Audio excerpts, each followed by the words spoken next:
안녕하세요. 저는 69살 천혜심이라고 합니다. 이제 혼자 지낸 지도 벌써 16년이 됐네요. 남편이 세상을 떠난 뒤로 제사와 차례는 한 번도 거른 적이 없어요. 명절만큼은 꼭 제대로 챙기고 싶었거든요. 그게 제 몫이라고 생각했어요. 처음 며느리 희선이가 시집 왔을 때가 아직도 생생해요. 그 아이는 처음부터 참 부지런하고 야무졌어요. 명절 준비도 척척이고 제가 무슨 말을 하지 않아도 알아서 움직였죠. 그 모습이 얼마나 든든했는지 몰라요. 친척들도 정말 좋은 며느리 얻으셨네요 하며 칭찬을 아끼지 않았어요. 저도 속으로 그래 우리 집에도 복이 들어왔구나 하며 흐뭇해했죠. 그 시절 명절은 늘 따뜻했어요. 부엌에서는 전 부치는 냄새와 국물이 끓는 소리가 퍼지고 거실에서는 웃음소리가 끊이질 않았어요. 사람들이 오가며 북적이고 집안 구석구석에 활기가 넘쳤어요. 희선이와 함께 부엌을 오가며 일하다 보면 고단하기보다는 함께 한다는 기분이 컸죠. 남편의 빈자리도 그 시간만큼은 조금은 잊을 수 있었어요. 그런데 세월이란 게 참 묘하더라고요. 조금씩 아주 조금씩 모든 게 달라졌어요. 가족들도 하나둘 각자의 삶에 바빠졌고 명절 분위기도 예전 같지가 않았어요. 희선이도 아이 키우고 몸이 안 좋아지면서 예전처럼 적극적으로 나서지 못했어요. 그게 이해는 됐죠. 사람 사는 게 다 그런 거니까요. 그런데 이상하게 마음 한켠이 서운해지기 시작했어요. 머리로는 그럴 수 있지 하면서도 마음은 그렇지가 않더라고요. 예전엔 명절이 다가오면 먼저 전화를 해서 어머니 제가 미리 내려갈게요. 장 같이 봐요. 올해는 뭐 먼저 준비할까요? 이렇게 말을 꺼내던 아이였는데 어느 순간부터는 그런 연락이 줄어들었어요. 그냥 정해진 날짜에 맞춰오는 정도였죠. 짧은 문자 한 통으로 내일 내려갈게요 하는 게 전부일 때도 있었어요. 저는 겉으로는 아무렇지 않은 척했지만 속으론 마음이 조금씩 달라졌어요. 말로는 표현하지 않았지만 뭔가 예전 같지 않다는 감정이 서서히 쌓여갔죠. 그걸 누군가에게 털어놓을 수도 없으니까 그냥 조용히 삼키며 지냈어요. 아무도 몰랐을 거예요. 제 안에 그런 감정이 조금씩 고여가고 있었다는 걸요. 민호는 그런 제 마음도 희선이의 상황도 다 알고 있었어요. 어느 한쪽 편을 들 수도 없으니까 중간에서 그저 상황을 부드럽게 흘려보내는 역할만 했죠. 그래도 민호는 참 착한 아들이에요. 지금도 틈만 나면 고향집에 들러서 저와 밥을 같이 먹고 이런저런 이야기를 나누거든요. 엄마 요즘 허리는 좀 어때요? 괜찮다. 네가 이렇게 와주니 고맙지. 이런 짧은 대화만으로도 제 마음은 참 따뜻해져요. 처가에도 혼자 찾아가 장모님을 모시고 식사도 하고 말동무도 해드린다고 들었어요. 양쪽 어른을 다 챙기느라 고생이 많죠. 그런 아들을 보면 고맙기도 하고 마음이 짠하기도 해요. 하지만 2년 전 민호가 투자 사기를 당하면서 모든 게 흔들렸어요. 큰돈을 잃고 생활이 빠듯해졌고 밤마다 식은땀을 흘리며 잠에서 깨는 날이 많아졌어요. 그때부터 우리 가족의 분위기는 예전 같지 않았어요.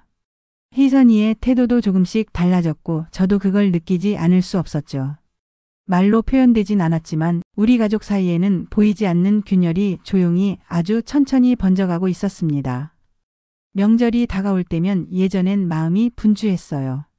뭐부터 장을 보고 어떤 반찬을 먼저 준비할지 머릿속으로 계획이 돌아가기 시작했죠. 그런데 언제부턴가 그 분주함 대신 묘한 공기가 제 안에 자리 잡기 시작했어요. 분명히 명절은 다가오는데 마음 한쪽이 조금은 허전하고 또 조금은 쓸쓸했어요. 예전엔 희선이가 먼저 전화를 해서 묻곤 했어요. 어머니 뭐부터 준비할까요? 제가 미리 내려갈게요. 장 같이 봐요. 그 말 한마디에 얼마나 기분이 좋았는지 몰라요. 혼자서라도 힘이 나고 누군가 내 곁에 있다는 생각이 들어서 든든했죠. 그런데 요즘은 그런 전화가 거의 없어요. 명절 전날이나 돼서야 짧은 문자 한 통이 오죠. 내일 내려갈게요. 딱 거기까지예요.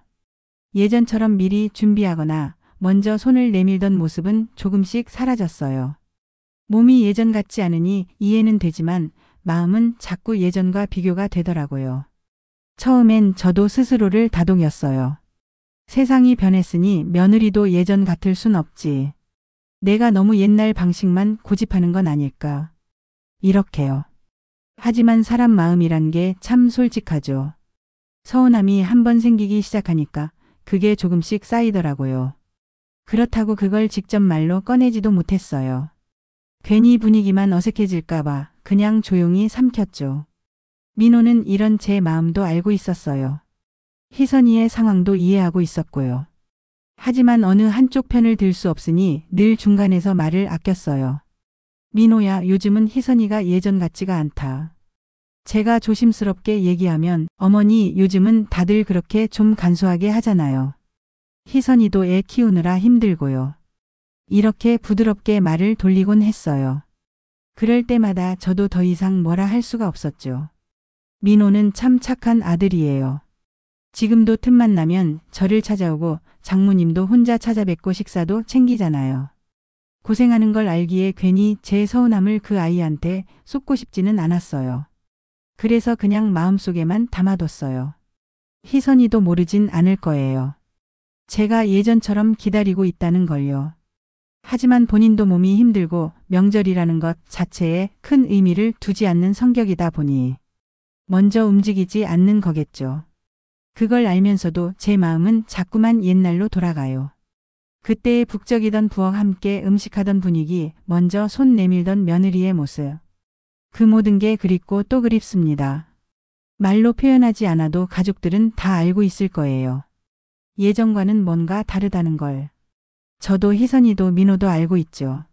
하지만 그 누구도 먼저 꺼내놓지 않으니 그 감정은 조용히 쌓일 뿐이에요. 그게 세월이 만든 거리 같아요. 아주 천천히 그러나 분명하게 벌어지고 있는 거리 말이에요. 명절 아침은 늘 그렇듯 이른 새벽부터 시작돼요. 저는 여전히 예전 습관대로 새벽같이 일어나 부엌으로 향했어요. 전날 미리 손질해둔 나물이며 정갈하게 썰어둔 재료들을 하나씩 꺼내놓고 가스불을 켰죠. 그때 부엌에 퍼지는 그 특유의 냄새가 있어요. 간장과 참기름 고소하게 볶아지는 소리. 그걸 들으면 아, 명절이구나 하고 실감이 나요. 예전엔 이런 아침에 옆에 희선이가 있었죠. 잠도 설쳤을 텐데도 부스스 일어나서 앞치마 두르고 제 옆에서 같이 움직였어요. 말을 하지 않아도 서로 손발이 척척 맞았어요. 저는 나물을 무치고 희선이는 전을 부치고 사이사이에 설거지까지 척척 해내던 아이였죠. 그런데 요즘은 희선이가 부엌에 나오는 시간이 점점 늦어졌어요. 이번에도 마찬가지였어요. 희선아, 일어났니? 방문 앞에서 조심스레 물었지만 안에서 인기척이 들리지 않았어요. 시계를 보니 벌써 6시 반이 넘었더라고요. 전도 부치기 시작해야 하는데 혼자 하려니 손이 2배로 바빴죠. 기름 냄새가 퍼지고 팬에서 치익 소리가 울릴 때쯤 희선이가 부스스 나왔어요. 머리는 아직 정리도 안 된 상태였고 표정은 피곤해 보였어요. 어머니, 뭐부터 도와드릴까요? 목소리도 힘이 없었어요. 저는 괜히 그런 모습이 마음에 걸렸지만 애써 미소를 지었죠. 괜찮아. 나물만 좀 담아줘. 그 한마디를 하면서도 마음 한쪽은 묘하게 서운했어요. 예전엔 먼저 움직이던 아이였는데 이제는 꼭 제가 불러야 나오는 사람이 된 것 같아서요. 희선이는 나물을 담다가 허리를 한번 부여잡았어요. 아이고 허리야. 그 모습에 순간 마음이 풀리기도 했어요. 그래, 몸이 힘든 걸 어떡하겠어. 그렇게 스스로를 다독이면서도 또 한편으론 씁쓸한 마음이 올라왔죠. 이해와 서운함이 뒤섞인 감정이었어요. 민호는 그 시간에도 부엌이 아닌 거실에서 아이와 함께 TV를 보고 있었어요. 예전 같으면 부엌 분위기를 살피며 중간중간 말 한마디라도 건넸을 텐데 요즘은 그냥 조용히 분위기를 지켜보는 편이에요. 아마도 제 마음도 희선이의 사정도 다 알고 있어서일 거예요. 괜히 한쪽 편을 들었다가 분위기가 어색해질까봐 그냥 조용히 상황을 지켜보는 거죠. 명절 아침 부엌에서 나는 소리와 냄새는 예전과 다르지 않았어요. 하지만 그 공간 안에 흐르는 분위기는 확실히 달라져 있었어요. 예전에는 서로 눈만 봐도 할 일을 알았고 부엌 안에 웃음소리도 섞여 있었는데 이젠 오직 음식하는 소리만 가득했어요. 저 혼자 분주하게 움직이고 희선이는 조금 떨어진 자리에서 조용히 나무를 담고 민호는 거실에 앉아 있었죠. 그 풍경이 그렇게 낯설 수가 없더라고요. 저는 괜히 물을 끓이던 손을 멈추고 잠깐 숨을 고르며 부엌 한쪽에 기대에 섰어요. 언제부터 이렇게 변했을까? 그 생각이 스치는데 가슴 한쪽이 살짝 뻐근했어요. 명절이면 온 가족이 한마음으로 움직이던 그때가 너무 선명하게 떠올랐거든요. 그땐 이런 생각을 할 틈도 없이 웃음소리가 먼저 터져 나왔는데 이젠 그 웃음소리를 떠올려야만 들을 수 있는 날이 됐네요. 희선이와 눈이 잠깐 마주쳤어요. 그 아이도 제 눈을 피하지 않았지만 예전처럼 반짝이던 그 표정은 아니었어요. 서로 말은 없었지만 무언가 미묘한 감정이 오가는 순간이었어요. 그 감정은 따뜻함도 불편함도 아닌 설명하기 힘든 묘한 거리감이었죠. 그날 아침 부엌에 퍼지는 참기름 냄새와 전 부치는 소리 사이로 저는 마음 깊숙이 조용한 한숨을 내쉬었습니다. 예전과 똑같은 명절인데 이상하게 모든 게 달라져 있었어요. 전 부치기를 마칠 즈음엔 온 부엌에 기름 냄새가 가득했어요. 팬에서 지글거리는 소리와 참기름 냄새가 퍼질 때면 늘 마음이 들뜨곤 했는데 이상하게 올해는 그 냄새가 유난히 무겁게 느껴졌어요. 혼자서 부치고 혼자서 상을 차리다 보니 몸도 마음도 예전 같지 않더라고요. 희선이는 옆에서 묵묵히 나무를 담고 있었지만 예전처럼 능숙하고 빠르게 움직이지는 않았어요. 중간중간 허리를 매만지며 천천히 움직였죠. 그 모습을 보면서도 제 마음은 자꾸만 비교를 하게 됐어요. 옛날엔 말하지 않아도 척척이었는데 그 생각이 스치면 괜히 입술을 꾹 다물게 되더라고요. 민호는 여전히 거실에 앉아 아이와 이야기를 나누고 있었어요. 부엌과 거실 사이에는 불과 몇 걸음 차이였지만 이상하게 그 거리가 멀게 느껴졌습니다. 예전 같으면 중간중간 부엌에 들어와 엄마, 뭐 도와드릴 거 없어요? 하고 묻거나 희선이 옆에 붙어 설거지라도 했을 텐데 요즘은 그냥 묵묵히 분위기를 지켜보는 역할만 해요. 아마도 괜히 양쪽 사이에서 불씨를 만들고 싶지 않은 거겠죠. 그 마음을 모르는 건 아니지만 그래도 조금은 서운했어요. 민호야, 국간 좀 봐줄래? 제가 부엌에서 소리쳤죠. 응, 알았어. 대답은 그렇게 했지만 거실에서 일어나는 속도는 느릿했어요. 예전에는 말 끝나기가 무섭게 부엌으로 뛰어오던 아들이었는데 요즘은 모든 게 느긋해졌어요. 사소한 거지만 그런 모습들이 모이고 쌓이면 마음이 조금씩 달라지더라고요. 희선이는 나물 그릇을 차곡차곡 쌓아두고는 제 눈치를 한번 살폈어요. 어머니 여기까지 담았어요. 응, 고생했어. 짧은 대답이었지만 제 목소리엔 알게 모르게 힘이 빠져 있었을 거예요. 제가 의도한 건 아니었는데 제 감정이 묻어나온 거죠. 그걸 느꼈는지 희선이의 표정이 순간 굳어졌어요. 서로 말은 하지 않았지만 공기 사이에 묘한 긴장이 스쳤습니다. 점심이 가까워질수록 집안 분위기는 조금씩 조용해졌어요. 예전 같으면 부엌에서 나는 소리와 웃음소리가 뒤섞여서 정신없었을 텐데 이날은 음식하는 소리만 메아리 쳤어요. 제가 혼자 부엌을 분주히 오가며 움직이고 희선이는 그 뒤를 따라 천천히 돕고 민호는 거실과 부엌 사이에서 눈치를 보는 모습. 그 풍경이 낯설기도 하고 마음 한쪽이 조금 허전하기도 했어요. 제사 준비를 마치고 상을 차리려는데 갑자기 희선이가 허리를 부여잡으며 작은 숨을 내쉬었어요. 어머니 죄송해요.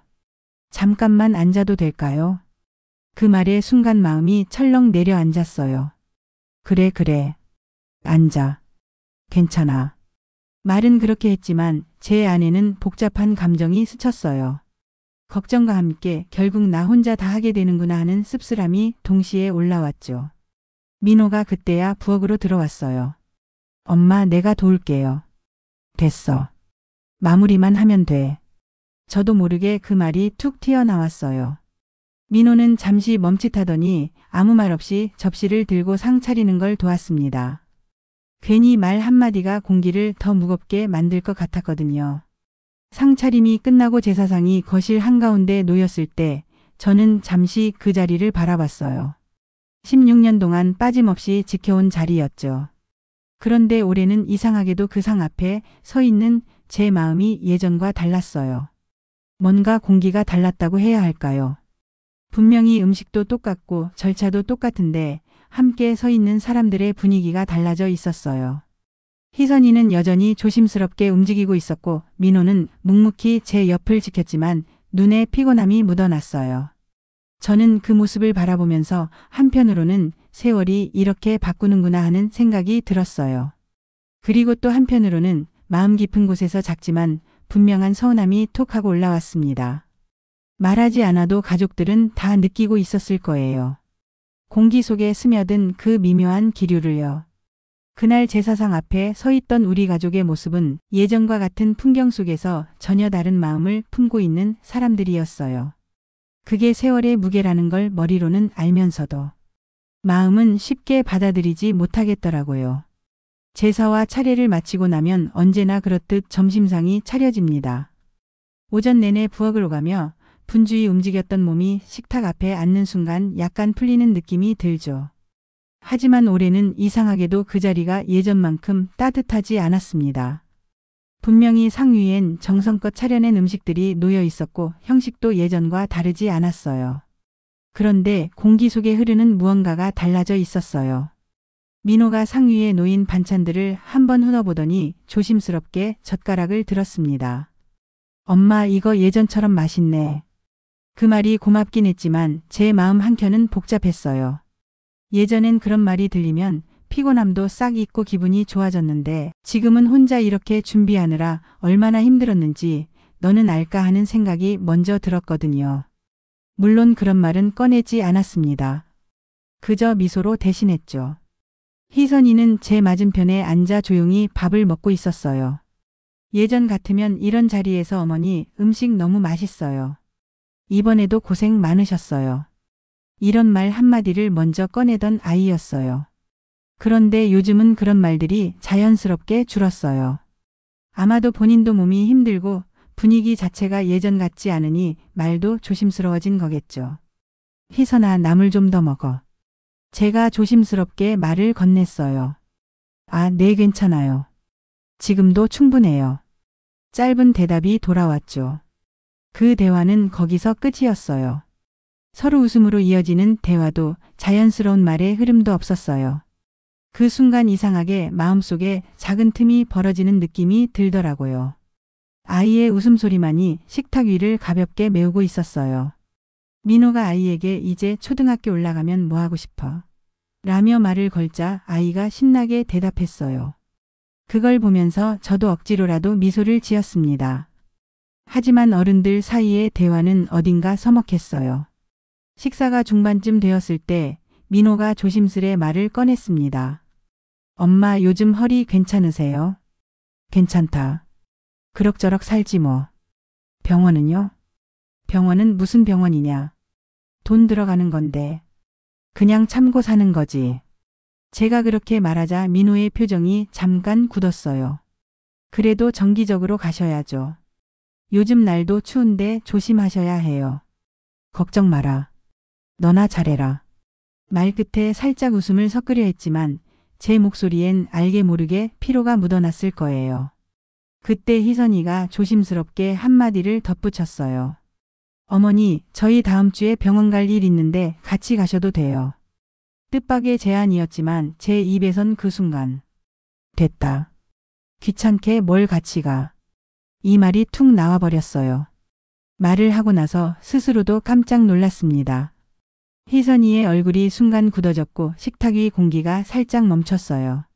그 아이가 나쁜 뜻으로 한 말이 아니란 걸 잘 알고 있었는데 제 안에 쌓여있던 감정이 순간 그렇게 나와버린 거예요. 민호가 분위기를 바꾸려는 듯 엄마, 요즘 아파트 앞에 새로 생긴 빵집 가봤어요? 라고 꺼냈지만 희선이와 제 사이에 한 번 생긴 공기의 틈은 쉽게 메워지지 않았어요. 짧은 대화 한마디로도 이렇게 공기가 바뀔 수 있다는 걸 새삼 느꼈습니다.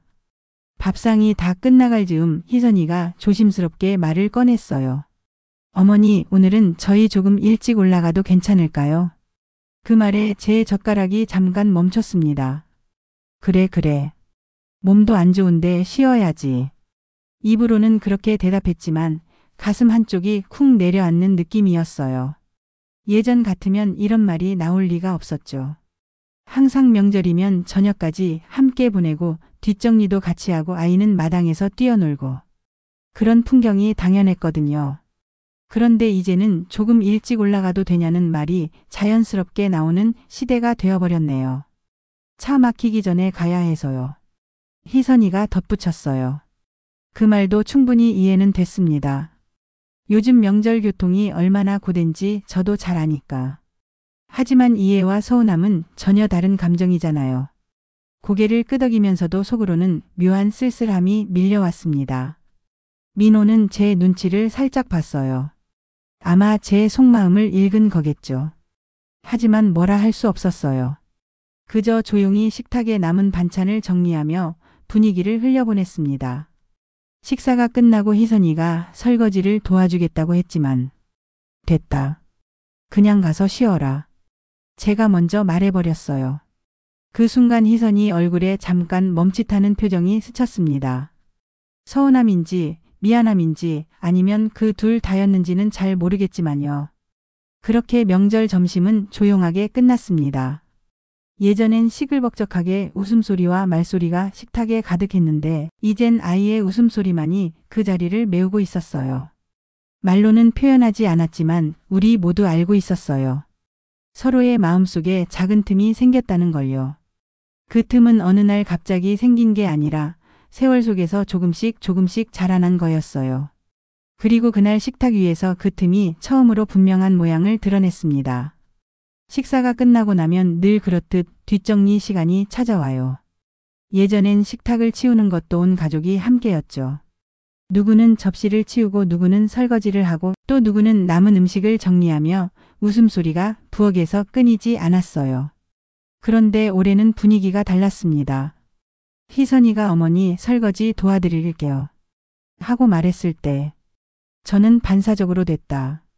그냥 가서 쉬어라. 라고 해버렸어요. 그 말은 사실 제 마음과 조금 달랐어요. 진심으로 쉬라는 뜻이 아니라 이미 마음이 한 발짝 물러나 있었기 때문이었죠. 희선이 얼굴에 잠깐 스친 표정은 잊히질 않아요. 무표정하려 했지만 순간적으로 굳어버린 그 표정 속에는 내가 뭘 잘못했을까 하는 당혹스러움이 묻어 있었거든요. 민호가 그 사이에서 분위기를 살피며 조심스레 움직였어요. 그릇을 몇 개 들고 부엌으로 들어오더니 설거지통 옆에 내려놓고 말했죠. 엄마, 내가 좀 도와줄게요. 됐어. 너도 앉아 있어. 제 목소리가 생각보다 차갑게 나갔어요. 말하고 나서 스스로도 깜짝 놀랐습니다. 그럴 의도가 아니었는데 제 속에 쌓인 감정이 슬쩍 튀어나온 거죠. 민호는 잠시 말없이 저를 바라보더니 조용히 부엌 한켠에 서서 설거지를 시작했어요. 물소리가 부엌을 가득 채우는데 이상하게 마음이 편치 않았습니다.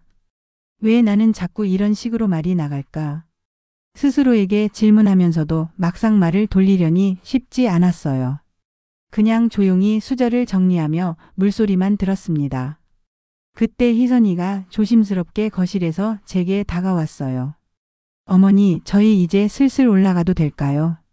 이미 점심도 끝났고 상도 치워진 상태라 충분히 그럴 수 있는 상황이었지만 그 말을 듣는 순간 제 가슴 한쪽이 툭 내려앉았어요. 예전 같으면 저녁까지 함께 지내는 게 당연했는데 이제는 이제 가도 되냐는 말이 이렇게 자연스럽게 나오는구나 싶었죠. 그래. 가야지. 차 막히기 전에. 입으로는 그렇게 말했지만 제 목소리는 제 의도와 다르게 살짝 흔들렸습니다. 희선이도 그걸 느낀 것 같았어요. 순간 눈을 마주쳤는데 서로 무슨 말을 해야 할지 모르겠는 묘한 공기가 흘렀죠. 민호가 손을 닦으며 거실로 나왔습니다. 엄마, 저희 내일 다시 전화드릴게요. 요즘 일도 바쁘고 희선이도 허리가 안 좋아서 오늘은 좀 일찍 올라가려고요. 그래. 알겠다. 짧은 대답이었지만 제 마음은 복잡했어요. 그 말 하나하나가 모두 이해되는 상황이었는데 이해와 서운함은 여전히 따로 놀았거든요. 현관 쪽으로 가는 희선의 발걸음은 조심스러웠습니다. 그 아이도 제 눈치를 보고 있다는 게 느껴졌어요. 어머니, 오늘 고생 많으셨어요. 희선이 마지막으로 건넨 인사였어요. 그 말에 저는 잠시 말을 잃었어요. 그저 그래 잘 가. 라고만 했죠. 예전 같았으면 조심히 가고 다음엔 더 천천히 있다가라 하고 붙잡았을 텐데 이젠 그런 말이 자연스럽게 나오지 않았습니다. 문이 닫히는 소리가 유난히 크게 들렸어요. 거실에 다시 정적이 찾아왔습니다. 아이의 웃음소리, 희선이의 말소리, 민호의 목소리가 섞여 있던 그 공기가 한순간에 빠져나간 느낌이었어요. 그리고 남은 건 부엌에 아직 정리되지 않은 접시 몇 개와 묘하게 공허한 제 마음뿐이었죠. 식탁에 앉아 한숨을 길게 내쉬었습니다. 언제부터 이렇게 변한 걸까? 그 질문이 자꾸 머릿속을 맴돌았어요. 분명 처음엔 아무 일도 아닌 것처럼 지나갔던 작은 순간들이었어요. 희선이가 전화를 조금 덜 했다든지, 명절에 준비를 예전처럼 적극적으로 하지 않았다든지, 그런 사소한 것들이 하나씩 쌓이고 마음속에 작은 돌처럼 남았던 거죠. 그 돌들이 모여 지금의 묘한 거리감을 만들어버렸어요. 민호가 조용히 제 옆에 와서 앉았어요. 엄마 많이 힘들었죠? 그 말 한마디에 마음이 순간 흔들렸습니다. 힘든 건 무슨 그냥 그렇지 뭐. 말은 그렇게 했지만 목소리 끝에 힘이 빠져 있었어요. 민호는 한참을 말없이 앉아 있었고 저도 굳이 무슨 말을 덧붙이지 않았습니다. 서로 다 알고 있었으니까요. 말하지 않아도 이 집안에 흐르는 공기의 모양을요. 명절이라는 건 참 묘한 시간이에요. 똑같은 집, 똑같은 상, 똑같은 음식인데 사람들의 마음이 조금만 달라져도 공기가 완전히 달라지거든요. 그리고 그 변화는 어느 날 갑자기 오는 게 아니라 정말 천천히 스며들다가 어느 순간 이제는 예전과 다르다 하고 느껴지는 거죠. 그날 오후 문이 닫히고 정적이 내려앉은 그 거실에서 저는 그 사실을 뼈저리게 느꼈습니다. 문이 닫히는 소리가 유난히 길게 남았어요. 현관문이 닫히고 차 시동이 걸리는 소리가 멀어질 때까지 거실에 서 있던 저는 한동안 움직이지 못했습니다. 명절이 끝나고 나면 늘 허전함이 남지만 올해는 그 허전함이 조금 달랐어요. 단순한 고요함이 아니라 마음 깊은 곳에서부터 스며나오는 묘한 공허함이었죠. 식탁 위엔 아직 치우지 못한 접시 몇 개가 그대로 남아 있었어요. 희선이가 마지막까지 설거지를 돕겠다고 했지만 제가 괜찮다고 했으니 결국 제 몫이 됐죠. 물론 늘 그래왔던 일이지만 오늘은 이상하게도 그 접시들이 유난히 무겁게 느껴졌어요. 설거지통 앞에 서서 물을 틀었는데 손에 잡히는 그릇 하나하나가 마음을 건드리는 것 같았어요. 에휴. 혼잣말처럼 한숨이 새어 나왔습니다. 남편이 살아있었을 땐 명절이 끝나고 나면 둘이 앉아 이런저런 얘기를 나누곤 했어요. 여보 올해도 수고했어. 그 한마디에 피로가 싹 풀리던 시절이 있었죠. 이젠 그런 대화도 그 웃음소리도 없습니다. 그게 벌써 16년 전 이야기라니 참 세월이 빠르죠. 민호는 그래도 가끔 혼자 찾아옵니다. 그날도 저녁 무렵 조용히 현관문을 열고 들어왔어요. 엄마 저예요. 왔냐? 민호는 집 안으로 들어오더니 거실을 둘러봤어요. 정리가 덜 된 식탁과 부엌을 보곤 말없이 수건을 꺼내 설거지를 도왔습니다. 이걸 왜 혼자 하고 계세요? 아니 내가 갔으니 내가 해야지. 말은 그렇게 했지만 속으론 고마운 마음이 들었어요. 이 아이는 어릴 때부터 그런 면이 있었거든요. 어릴 적 민호는 명절만 되면 제 곁을 떠나지 않았어요. 부엌 일을 도와주진 못했지만 옆에서 계속 말을 걸고 손에 들 수 있는 걸 들고 다니면서 나름대로 제 곁을 지켜줬죠. 그 아이가 커서도 여전히 틈만 나면 이렇게 들러주는 걸 보면 참 착한 아들이에요. 그래서 더 마음이 짠해요. 엄마 오늘 분위기 예전이랑 좀 달랐죠? 민호가 조심스럽게 물었어요. 무슨 소리냐? 엄마도 느끼셨잖아요.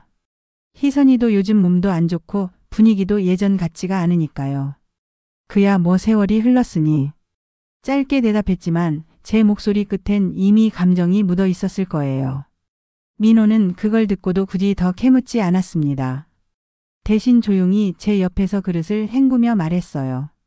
엄마 너무 서운해하지 마세요. 희선이도 요즘 많이 지쳐 있어요. 내가 뭘 서운해한대니.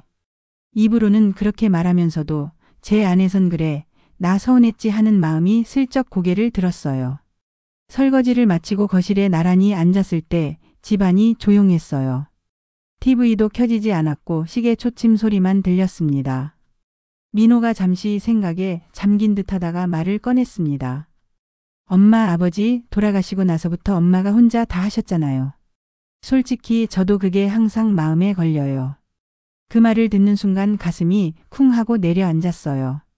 민호가 그런 생각을 하고 있었다는 걸 몰랐거든요. 그땐 너도 어렸잖아. 그런 말은 왜 하냐? 아니요. 나이 들고 보니까 그때 엄마가 얼마나 힘드셨는지 조금은 알겠어요. 그 아이의 목소리는 담담했지만 제 마음은 묘하게 울렸습니다. 남편이 세상을 떠난 그의 명절을 떠올렸어요. 그때 저는 제사 준비를 하다가 부엌에서 혼자 울었어요. 사람들이 오기 전이었지만 마음이 너무 허전해서 참을 수가 없었거든요. 그날 민호가 부엌 문을 열고 들어왔을 때 제 눈이 빨갰던 걸 아마 기억할 거예요. 그때부터였어요. 이제는 내가 이 집을 지켜야 한다는 생각이 뿌리처럼 자리 잡은 건. 그 마음으로 16년을 버텨왔습니다. 그런데 이제는 몸도 예전 같지 않고 마음도 예전처럼 단단하지가 않네요. 민호는 제 옆에서 말없이 제 손을 잠깐 잡았다가 놓았습니다. 그 짧은 손길이 참 따뜻했어요. 아들이지만 그 순간만큼은 누군가에게 위로받는 기분이 들었어요. 엄마, 내가 자주 올게요. 너무 혼자 계시지 말고요. 됐다. 내가 바쁜데 뭘 자주 와. 그래도 올 거예요. 민호는 그렇게 말하고는 미소를 지었어요. 그 미소가 참 고맙고 또 한편으론 미안했어요. 내가 기대는 법을 잘 몰라서 항상 아이한테도 강하게만 굴었던 건 아닐까 하는 생각이 스쳤거든요. 밤이 깊어가고 민호가 돌아간 뒤 집안엔 다시 조용함이 내려앉았습니다. 불을 끄고 부엌에 남아 식탁을 바라봤어요. 음식은 이미 치워졌지만 그 자리엔 여전히 오늘 하루 동안 쌓인 공기와 감정의 잔향이 남아있는 것 같았어요. 그걸 바라보면서 문득 이런 생각이 들었어요. 이제는 나도 뭔가를 조금 내려놔야 할 때가 된 건가. 그동안 내가 지켜야 한다는 마음 하나로 버텨왔지만 세월이 흐르면서 가족의 모습도 명절의 모양도 조금씩 달라져 왔잖아요. 그걸 인정하는 게 쉽진 않지만 언젠가는 받아들여야겠죠. 그날 밤 유난히 잠이 늦게 왔습니다. 누워서 천장을 바라보다가 오래전 명절의 소리들이 하나둘 떠올랐어요. 부엌에서 희선이와 분주하게 움직이던 제 모습, 거실에서 웃고 있던 민호, 남편이 앉아있던 자리. 그 모든 장면이 마치 오래된 필름처럼 천천히 스쳐갔습니다. 그리움과 아쉬움이 뒤섞인 감정이 가슴 깊은 곳에서 조용히 피어올랐습니다. 민호가 돌아간 뒤 집안은 다시 고요해졌습니다. 불을 끄고 거실에 앉아 있는데 시계 초침 소리만 또렷하게 들렸어요. 명절의 부산함이 모두 사라지고 난 뒤에 정적은 늘 익숙했지만 올해는 그 고요함이 조금 다르게 느껴졌습니다. 그동안 묻어두었던 생각들이 하나둘 떠오르기 시작했어요. 나는 언제부터 이렇게 마음이 굳어버린 걸까? 언제부터 며느리의 말과 행동 하나하나에 마음이 이렇게 쉽게 흔들리게 된 걸까? 남편이 세상을 떠난 후 저는 한 번도 집안의 중심을 내려놓은 적이 없었어요. 제사든 명절이든 모든 걸 제가 지키고 이끌어야 한다는 마음으로 살아왔죠. 그게 제 역할이라고 믿었고 그것이 곧 가족을 지키는 길이라고 생각했어요. 그런데 세월은 어느새 흘러 저도 나이를 먹고 사람들의 마음도 조금씩 달라져 있더라고요. 희선이가 처음 시집 왔을 때의 모습이 떠올랐어요. 새색시답게 부지런하고 눈치도 빠르고 명절이면 제 옆에 붙어 이것저것 도와주던 모습. 그때의 저는 정말 마음이 든든했어요. 이 아이와 함께라면 앞으로도 명절이 외롭지 않겠구나. 그렇게 생각했죠. 하지만 세월이 흐르고 아이도 생기고 몸도 예전 같지 않으면서 혜선이의 모습도 조금씩 달라졌어요. 그건 어쩌면 당연한 변화였을지도 몰라요. 그런데 저는 그 변화를 마음으로는 받아들이지 못했어요. 겉으로는 괜찮은 척, 이해하는 척했지만 속으로는 계속 예전과 비교하고 있었어요. 그게 조금씩 제 마음을 굳게 만들고 혜선이를 대하는 태도도 서서히 변하게 했던 것 같아요. 나는 며느리를 미워한 적이 없는데 왜 이렇게 마음이 서운해질까? 그 질문이 스스로에게 계속 맴돌았어요. 희선이는 변한 게 아니라 그냥 자신의 삶의 방식대로 살아가고 있었던 걸지도 몰라요. 그걸 있는 그대로 인정하기보다 저는 자꾸 과거의 기준으로 지금을 재단하고 있었던 거죠. 민호와 나눈 대화도 자꾸 떠올랐어요. 엄마 너무 서운해하지 마세요. 희선이도 요즘 많이 지쳐 있어요. 그 아이의 말은 단순한 위로가 아니었어요. 16년 동안 혼자 집안을 붙잡아온 제 마음을 누구보다 잘 아는 아이의 진심이었죠. 그걸 듣는 순간엔 괜히 나는 안 서운해하고 부정했지만 시간이 지나니 민호의 말이 마음속에 잔잔하게 스며들더라고요. 그래, 나 서운했구나. 작은 목소리로 스스로에게 그렇게 말해봤어요. 처음으로 솔직하게 제 마음을 들여다본 순간이었어요. 누군가를 원망한다기보다 그냥 세월이 흘러가는 걸 인정하지 못하고 있던 제 자신이 서운했던 거였어요. 그걸 깨닫고 나니 묘하게 마음속이 조금 풀리는 느낌이 들었어요. 그날 밤 오래된 앨범을 꺼내봤어요. 명절 때마다 찍어둔 가족 사진들이 한 장 한 장 나왔습니다. 어릴 적 민호가 마당에서 뛰어놀던 모습, 젊은 희선이가 부엌에서 전을 부치던 모습, 남편이 앉아있던 자리. 그 사진들을 바라보는데 가슴 깊은 곳이 따뜻하면서도 아릿했어요. 그때의 우리 모습은 참 소박했지만 모두가 한마음으로 모였던 시간이었죠. 시간이 이렇게 흘렀구나. 사진 속 웃고 있는 제 얼굴을 보면서 저도 모르게 눈가가 뜨거워졌어요. 그때의 저는 모든 걸 지키고 이끌 수 있다고 믿었는데 이젠 조금은 내려놓아야 할 때가 왔다는 걸 마음으로 느끼고 있었던 거예요. 희선이를 떠올렸습니다. 그 아이는 나름의 방식으로 우리 가족 안에서 자기 자리를 지키고 있었을 거예요. 예전처럼 적극적이진 않아도 조심스러운 눈빛과 작은 말 한마디 속에 어머니라는 존재를 생각하고 있었겠죠. 제가 그걸 받아들이지 못하고 자꾸 예전의 그림자만 붙잡고 있었던 건 아닌지 스스로 돌아보게 됐습니다. 밤이 깊어가면서 마음이 조금 차분해졌어요. 희선이에게 무언가를 강요하기보다 조금은 제 마음을 솔직하게 털어놓는 게 필요할지도 모르겠다는 생각이 들었어요. 지금처럼 말하지 않고 서로 눈치만 보는 관계는 결국 더 멀어지게 만들 뿐이니까요. 그래, 나도 좀 달라져야겠다. 작게 혼잣말을 하며 불을 끄고 침대에 누웠습니다. 천장을 바라보며 조용히 눈을 감았는데 마음 한쪽에 작은 빛이 스며드는 느낌이 들었어요. 그건 억지로 밝게 만든 게 아니라 오래 묵은 감정을 인정하고 나니 자연스럽게 생겨난 빛이었죠. 그날 밤은 오랜만에 조금 편하게 잠이 들었습니다. 마치 오랫동안 닫아두었던 마음의 문을 살짝 열어둔 것처럼요. 명절이 끝난 지 며칠이 지나고 집안은 다시 평소처럼 조용해졌습니다. 식탁 위에도 부엌에도 그날의 흔적은 이미 다 치워졌지만 제 마음엔 아직 몇 가지 감정이 남아 있었어요. 서운함, 아쉬움, 그리고 조금은 정리된 마음. 민호와 대화를 나눈 그날 밤 이후 저는 스스로에게 몇 번이나 말을 걸었어요. 이제는 나도 조금 달라져야겠다. 그 말이 마음속에 계속 맴돌았어요. 그날 오후 전화를 들었다 놨다를 몇 번이나 반복했습니다. 희선이에게 전화를 걸까 말까 망설였던 거죠. 그동안 명절이 끝난 뒤 며느리에게 먼저 전화를 건 적은 거의 없었어요. 대부분 민호를 통해 안부를 전하거나 다음 명절이 다가올 때쯤에야 자연스럽게 연락을 했었죠. 그런데 이번엔 마음이 조금 달랐습니다. 말하지 않으면 이 마음은 그냥 계속 마음속에만 맴돌다가 굳어버릴 것 같았거든요. 그래, 한번 해보자. 작게 중얼거리며 전화를 걸었습니다. 벨소리가 울리는 동안 가슴이 괜히 두근거렸어요. 희선이 목소리가 들리자 순간 목이 살짝 메었지만 최대한 자연스럽게 말을 꺼냈습니다. 희선아, 잘 지내지? 어머니? 아, 네, 잘 지내고 있어요. 어머니는요? 그 아이의 목소리는 평소처럼 조심스럽고 차분했어요. 그 소리를 듣는 순간 이상하게 마음이 조금 풀리는 느낌이 들었어요.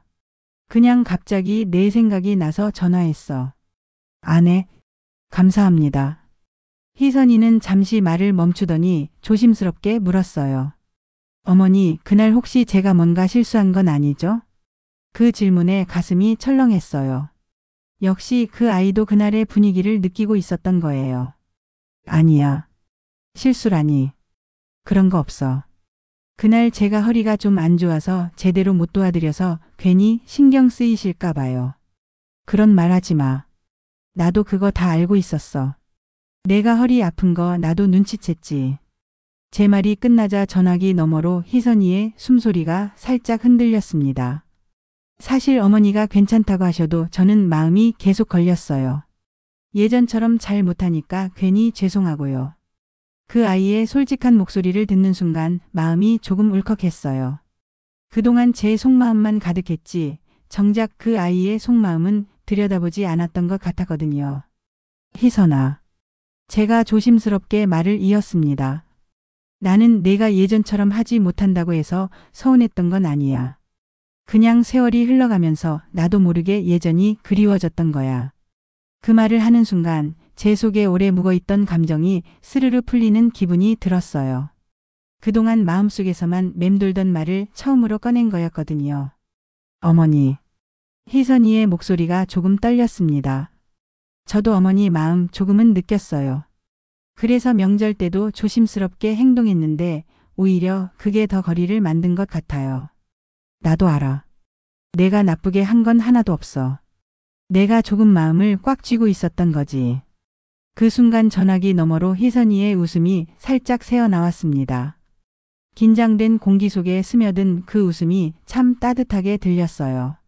어머니, 다음에 제가 시간 될 때 미리 내려갈게요. 허리도 좀 나아졌고요. 그래, 무리하지 말고. 그 말만으로도 나는 참 고맙다. 그 짧은 대화였지만 제 마음속에 오랫동안 단단히 굳어 있었던 무언가가 살짝 풀려나가는 느낌이 들었어요. 전화를 끊고 나서 한동안 가만히 앉아 있었어요. 창밖에는 봄 햇살이 살짝 비치고 있었고 집 안 공기가 이상하게도 부드럽게 느껴졌습니다. 그동안 말하지 않아도 가족은 다 안다고만 생각했는데 그게 아니었어요. 말하지 않으면 마음속에 쌓인 오해와 서운함은 그냥 그 자리에 남아있더라고요. 작은 한마디가 이렇게 분위기를 바꿀 수 있다니 새삼스럽게 느껴졌습니다. 그날 저녁 민호에게서 전화가 왔어요. 엄마, 오늘 희선이한테 전화하셨다면서요. 그냥 생각나서. 희선이가 고마워하더라고요. 엄마가 먼저 전화 주셔서 깜짝 놀랐다던데요. 그 말을 듣고 괜히 얼굴이 뜨거워졌어요. 그럴 일도 있지 뭐. 민호의 웃음소리가 들렸습니다. 엄마 잘하셨어요. 진짜로요. 그 말 한마디에 이상하게 마음이 뿌듯했어요. 그날 밤은 참 오랜만에 마음이 편안했습니다. 오래 굳어 있었던 마음의 문을 살짝 열었을 뿐인데 이렇게 공기가 달라질 줄은 몰랐어요. 희선이와의 관계가 예전처럼 완벽하게 돌아오진 않더라도 이렇게 조금씩 마음을 나누다 보면 예전처럼 따뜻한 분위기가 다시 찾아올 수 있겠죠. 그 생각을 하니 가슴 깊은 곳에서 잔잔한 온기가 퍼져나갔습니다. 며칠이 지난 지금 집안은 어느 때처럼 조용합니다. 그런데 이상하게도 이번엔 이 조용함이 낯설지 않아요. 예전엔 명절이 끝나고 나면 어딘가 텅 빈 것 같은 느낌의 마음이 자꾸 가라앉곤 했는데 이번엔 마음 한쪽이 잔잔하게 차오르는 느낌이에요. 희선이와의 전화 이후 제 마음이 조금 달라졌어요. 그동안 쌓여있던 감정의 돌덩이가 조금은 풀어진 것 같달까요.